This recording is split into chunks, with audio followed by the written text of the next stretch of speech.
এদিকে শেরপুরে জামাত নেতা রেজাউল করিমকে হত্যার জন্য বিএনপি নেতাকর্মীদের উস্কানি এবং প্রশাসনের অসহযোগিতাকে দায়ী করেছে জামাত ইসলামী। শেরপুর সহ দেশের বিভিন্ন স্থানে সহিংস ঘটনার প্রতিবাদে রাজধানীতে এক জরুরি সংবাদ সম্মেলনে এই অভিযোগ করেছেন দলের সহকারী সেক্রেটারি জেনারেল এহসানুল মাহবুব জুবায়ের। প্রশাসনের কোনো সহযোগিতা না পেয়ে সন্ধ্যা 5:45টার দিকে জেনেগাতি স্টেডিয়াম এলাকায় থাকা জামাত এবং 11 দলীয় জোট প্রার্থী নুরুজ্জামান বাদল নেতাকর্মীদের নিয়ে মিছিল সহকারে প্রবেশের চেষ্টা করেন। এ সময় বিএনপি নেতাকর্মীরা লাঠি এবং দেশীয় অস্ত্র নিয়ে তাদের উপর ঝাঁপিয়ে পড়ে। তাদের প্রতিরোধ করতে গেলে ধাওয়া পাল্টা দেওয়া শুরু হয়।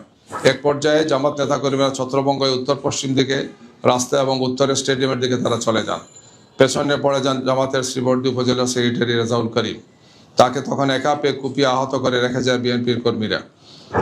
এক পর্যায়ে তাকে ময়মনসিংহ মেডিকেল কলেজে নেওয়ার পথে তিনি রাস্তায় শাহাদত বরণ করেন।